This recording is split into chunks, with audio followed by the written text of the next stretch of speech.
Cars Channel News and Review Car.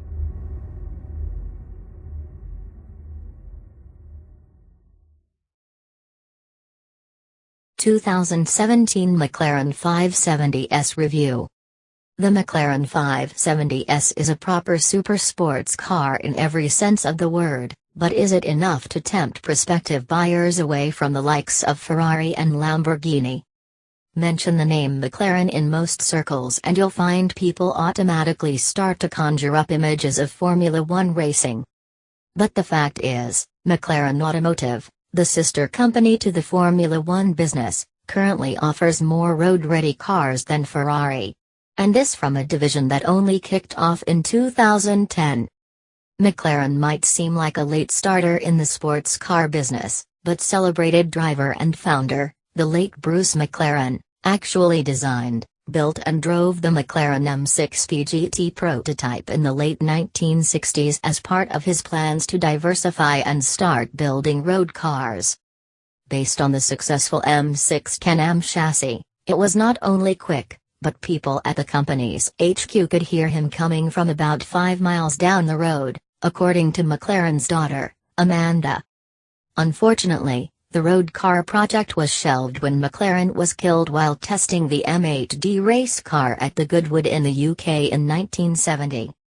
It would be another 22 years before the company produced its first production car, the now legendary McLaren F1, which, when launched in 1992, became the fastest road car in the world with a top speed of 372 km per hour, with the rev limiter enabled. But that was a limited production run of only 106 units. Higher volume models didn't appear until 2011, when McLaren launched the cutting-edge MP412C, later simplified to just 12C. Here was a blisteringly quick, lightweight, carbon fiber rocket ship armed with a serious 441 kilowatts and 601 Newton-meters from its 3.8-liter twin-turbo V8. It was capable of going from standstill to 100 km per hour in 3 seconds flat, with a claimed top speed of 333 km per hour.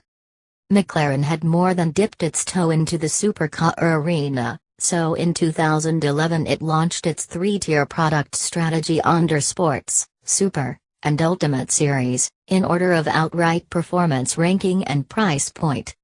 At the top of the tree sits the Ultimate series, the domain of the limited production, hybrid-powered P1 and track-only P1 GTR, boasting a raft of Formula One tech and mind-blowing performance. All 375 units were sold out in 2013, with production ending in 2015. The middle-ranked Super Series features the viciously quick 650S, Spider and Coupe, as well as the track-ready McLaren 675 LT, possibly the most accomplished road-legal track cars we've ever driven. Entry-level in the McLaren road car range includes the 540C Coupe, 570 GT and the 570S, the most high-powered model in the sports series. But to think of the 570S as an undercard contender in the junior supercar stakes would be a big mistake. This is a car that punches not like a super welterweight, but a full-blown heavyweight, with the gloves off. The fact is, it's not far off the main event, if we're talking the fight game here. It's got solid credentials, too: carbon fiber tub, engine mounted behind the cabin, rear-wheel drive, tricky dihedral doors and a lightning-quick 7-speed dual-clutch transmission that seems almost thought-reactive. It's also ridiculously light, 1,313 kilograms dry, even for this weight-saving obsessed segment. By way of comparison, the Ferrari 488 tips the same scales at 1,420 kilograms. In a world where each kilo saved is considered an engineering triumph, it's an extraordinary achievement and fast becoming a hallmark of McLaren road cars. And it would be lighter still if the car was constructed with carbon fiber body panels like its Super Series siblings, but that's where the 570S differs, instead using aluminium for most of its bodywork. All the right stuff then for proper head-to-head bouts with some of the quickest machinery on the planet. which is why the sports moniker would seem to undersell the car's ballistic performance capability, because in the end, we're only talking a few tenths between all three series. It even uses the same 3.8-liter twin-turbo V8 as its higher-priced McLaren siblings, only detuned to produce 419 kilowatts and 600 Newton-meters, still serious firepower whichever way you cut it. Put the boot in, and after some momentary lag, the turbos kick in proper at around 3,000 revolutions per minute and unleash a level of fury even hardcore enthusiasts simply won't be prepared for. Yes, sports car is definitely the wrong description for the 570S, this is a bona fide supercar, no question. In the absence of a thoroughly measured track test, McLaren claims 0 to 200 km per hour in 9.5 seconds, and the standing quarter mile in 10.9 seconds. And all this from McLaren's least expensive Junior Series road cars. You can feel the torque pile on, and there's a feeling from the driver's seat the turbos won't run out of boost, ever.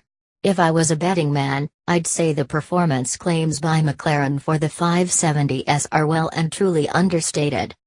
If you're anything like me, you'll be desperate to get the 570S onto a racetrack, because while it might be a tad slower than the almighty lord of the tarmac, the 675LT, it's got similar levels of communication and chassis responsiveness that beg you to push on, perhaps to a level where even angels might dare tread, but seemingly without the nervousness and fear factor of some rivals. It's a combination of things, but mainly it's down to the magnificently tuned engine that never really feels, or sounds, stressed, despite its sub-4.0-liter displacement. This is top-shelf hardware and engineering at work here, maybe even a level above this rarefied segment standard.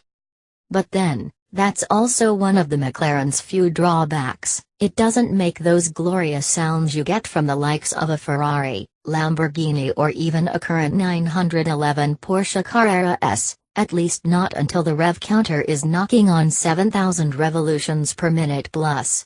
And then it sounds like a proper GT racer on the charge.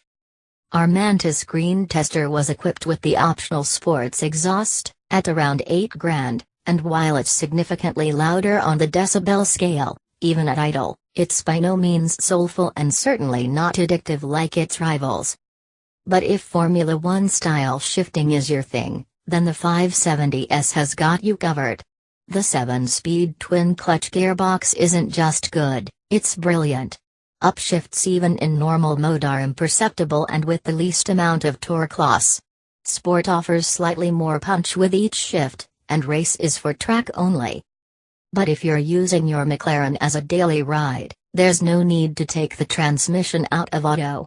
Even dawdling around at speeds as low as 40 km per hour approaching a school zone, it will drop 3 gears in a matter of tenths, with throttle blips to boot, far quicker than I could have pulled the pedals.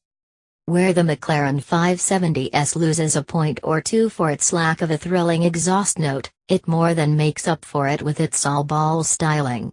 It's got tons of presence, especially in this color. The dihedral doors are a special feature, and we couldn't imagine anything else, but as a daily, it can get a tad tiring. Inside, it's nowhere near as spectacular as any of its rivals. There's little if any bling to speak of, but all the materials are top-notch and finely crafted. The steering wheel is refreshingly devoid of even a single button or switch, and if Bruce McLaren was still with us, I bet he would have wanted it exactly that way. The infotainment system isn't anything to write home about, but at least it's better than I remember in the 12C. All the important stuff is there though, including a high-res digital instrument display and beautifully fashioned,